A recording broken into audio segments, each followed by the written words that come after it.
In September 1967, I agreed to go on a holiday to London with one of my flatmates. Her sister lived in Clapham, and she was very happy to put us up for the fortnight. My romance was still going strong, but the temptation to see London was so great that I was able to leave him for a couple of weeks. We booked our tickets on the Belfast to Heysham ferry. I think it was around £3 for a return, but we were unaware when we booked that we only got a seat out on the deck. However, it was a lovely September night, and although we were unable to sleep, it was a pleasant crossing. We arrived at Heysham early in the morning, and we were herded on to a train that would take us to London's Euston Station. If I remember rightly, the carriage had to reverse to Morecambe to couple up with our train. We were running on adrenaline, and by the time we had arrived in London, we had neither eaten nor slept for 18 hours. But it didn't matter. We were overawed by the iconic sights we were seeing as we made our way in a London cab to our destination. We passed the Houses of Parliament and Buckingham Palace, and it felt unreal. We were in London in the 60s, and it was going to be brilliant. It was the summer of love, flower power, the Beatles and Carnaby Street. On arrival at Eileen's sister's house, we collapsed from sheer exhaustion and slept for 3 or 4 hours. On wakening, we were so disoriented that we hadn't a clue where we were. But on hearing a radio broadcasting from the capital, we realised where we were. It all seemed so unreal to two 18-year-olds from Belfast. The following day, we couldn't wait to get out and start exploring. We got directions to the nearest tube station and the route we should take into the centre of London. So we left from the tube station at Camden Town in the Northern Line, passing through Gooch Street and Warren Street and changing at Tottenham Court on the Central Line. This took us to Oxford Circus and central London. We headed for Oxford Street and were amazed at the number of people and the different nationalities we encountered. Laughing, I said to my friend, "We'll never meet anyone we know here in the middle of Oxford Street." 2 minutes later we met a young man from Newry who was working at Broadcasting House. He was as surprised as I was. We had been friends back home during our school days. His name was Edgar Martin, and he went on to work for the Beeb in Belfast. The miniskirt was just becoming fashionable in Northern Ireland in 1967, but the problem was it was stockings and suspenders. They were neither modest nor practical to wear. So it was with great excitement we purchased our first pair of tights in one of Oxford Street's large department stores.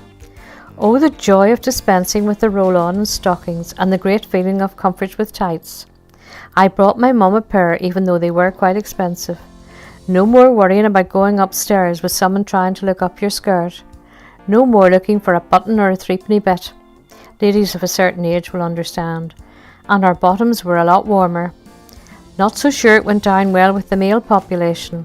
Mary Quant had a lot to answer. We spent our days visiting the tourist sites and became experts at using the underground. We got caught on 2 occasions without a ticket.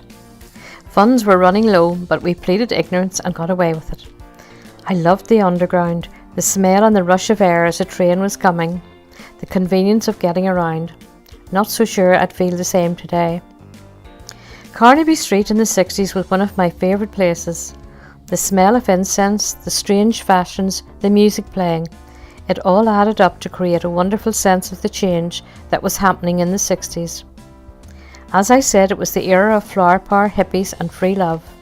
We felt we were so part of the scene. I visited again many years later, but it had changed, much more commercialised and contrived.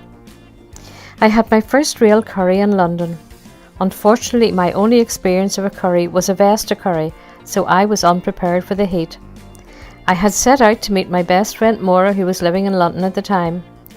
Imagine negotiating my way around London on my own. She took me to an authentic Indian restaurant and ordered a vindaloo.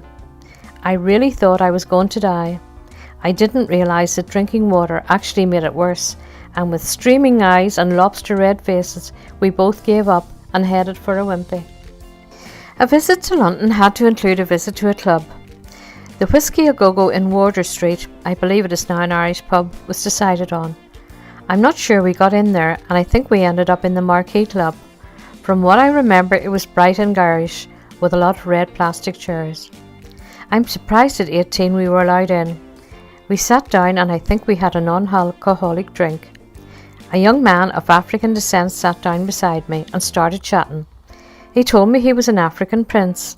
His father was a king back in Nigeria, and he was in London looking for a wife.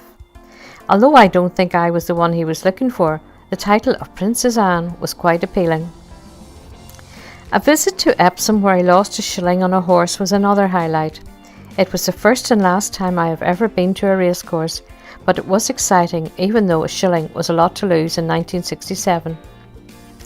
After an exhilarating fortnight, it was time to head back to Belfast.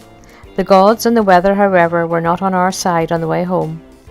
A force-8 gale meant that sitting out on the deck wasn't possible, so we were allowed inside. I spent most of the night lying on the floor in the ladies being sick and praying that the boat would sink. When we reached the lock and the boat stopped swaying, it was like heaven. As I was going home to Restrever, there was only one phone call home in the 2 weeks, so I had to see the parents. I had to make my way from the docks to Great Victoria Street in order to catch a bus to Newry. I think I had enough money left to get a taxi to the station. I must have dropped off to sleep on the bus, because I awoke to see 2 young boys on their way to school gazing at me over the edge of the seat. One was asking the other if he thought I was dead. By the time I reached home, I was beginning to wish I was, but it was worth it, every minute of it. And Mum loved her tights.